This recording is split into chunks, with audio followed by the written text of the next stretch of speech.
টিসিএতে আসার কারণ আমাদের যারা এক্স ক্রিকেটার আছে প্লাস ডিপ্রাইভ ক্রিকেটার আছে যারা রেগুলার পারফরমেন্স করে চলছে এরা কিছু পাচ্ছে না। কারণ এখানে দেখা যাচ্ছে কি শুধু 2-3টে ক্লাবই আছে, এরাই শুধু টিসিএর মধ্যে ডোমিনেট করছে। এই ক্লাবে না খেলে যেমন সুযোগই পাওয়া যাবে না, ক্যাম্পে সুযোগ পাওয়া যাবে না, ওয়ারেজ ওরা পারফরমেন্স করে চলছে রেগুলার। এর মধ্যে অনেক ক্রিকেটার আছে যারা নিডি ফ্যামিলি থেকে আছে, কিন্তু এখানে দেখা যাচ্ছে আর্থিক লেনদেনের কেলেঙ্কারি হচ্ছে। কারণ দেখা যাচ্ছে ইনজার্ড প্লেয়ারকে নিয়ে খেলে দিচ্ছে, হট করে বাইরে থেকে কোনো প্লেয়ার না স্কোয়াডে আছে, স্কোয়াডের বাইরে থেকে একটা প্লেয়ার এসে ঢুকে খেলে ফেলছে। এরপর আরও সমস্যা কি, যে বাইজুস ক্রিকেট টুর্নামেন্ট হলো, এই কী ধরনের ক্রিকেট টুর্নামেন্ট আমার মাথায় ঢুকলো না। কারণ বাচ্চা মেয়েদের নিয়ে ধুম করে ওরা কোনো ক্রিকেট খেলেনি, ওদের নিয়ে খেলা বাইজুস ক্রিকেট টুর্নামেন্ট ঠিক আছে করেছে ভালো, কিন্তু এরা খেলা হয়ে গেছে অনেক দিন হয়েছে, কিন্তু এরা আজকের দিন অবধি 110 জন মেয়ে একটা ওদের পারিশ্রমিক পায়নি। কেন? এই কোশ্চেনটা আমার হলো কেন পায়নি। দ্বিতীয়ত ওদের ওনার ঠিক করেছে, কোনো গভর্নিং বডির পারমিশন নেই, কোনো মিটিং নেই, কিছু নেই, ওরা কয়েকজন মিলে এটা সব কিছু করে ফেলছে। তারপর ফ্লাড লাইট, এমবিবিতে ফ্লাড লাইটে 16 কোটি টাকার টেন্ডার কীভাবে পাস করে একজন সিভিল ইঞ্জিনিয়ার? তার জন্য মিনিমাম চিফ ইঞ্জিনিয়ার দরকার। সিভিল ইঞ্জিনিয়ার হাইয়েস্ট থেকে হাইয়েস্ট 25 থেকে 30 লক্ষ টাকার টেন্ডার পাস করতে পারে, উনি করেছে কি 16 কোটি টাকার টেন্ডার পাস করে দিয়েছে।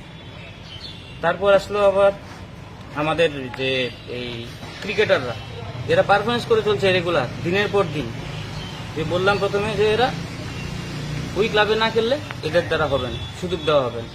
এরা ক্যাম্পে যায়, যেমন আবার আমাদের বিসিসিআই এর নিয়ম কি, টিসিএ মানে কোভিডের সময় থেকে নিয়ম হয়েছে যে 20 জন প্লেয়ার পাঠানো, ঠিক আছে ভালো, কিন্তু পয়সা পাবে 15 জন। এর মধ্যে হচ্ছে কি ওই ক্লাব 3টে ক্লাবের মধ্যে যারা খেলছে ওরাই 15 জন থাকছে, বাকিরা 20 জন, ওরা শুধু দিয়ে পাচ্ছে। কেন?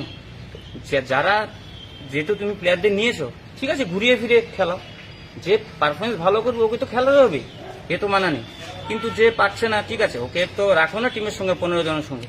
এরা হোটেলে বসে বসে বোরিং হচ্ছে। আমার কোশ্চেন হচ্ছে সেটা এফআইআর করা উচিত, ওদের নামে তদন্ত করা উচিত।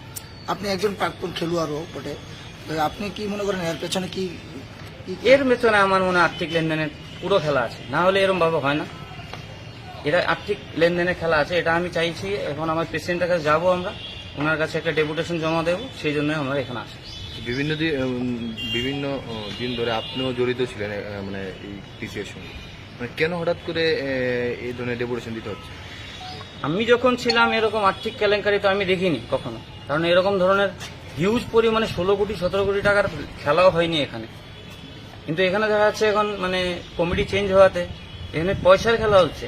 বিসিসিআই পয়সা দিচ্ছে প্লেয়ারদের জন্য, প্লেয়াররা ডেভেলপমেন্টের জন্য, কিন্তু এরা করছে এদের ডেভেলপমেন্টের জন্য।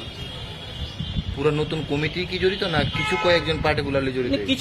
কিছু সংখ্যক লোক জড়িত, পুরো কমিটি জড়িত না, কারণ কিছু এর মধ্যে আগের কমিটিরও কিছু লোক আছে, কিন্তু কিছু সংখ্যক লোক যারা আশা করি আপনারা একটু তদন্ত করলে আপনারা আরো ভালো জানতে পারবেন। এরাই কয়েকজন মিলে যা ইচ্ছা তারা ওরা করছে। আপনারা কি পদক্ষেপ নেবেন আগামী দিনে? আগামী দিনে আমরা প্রেসিডেন্টের কাছে ডেপুটেশন দিচ্ছি, প্রেসিডেন্ট কি বলবে কি করবে বাকিটা ওনার বিষয়।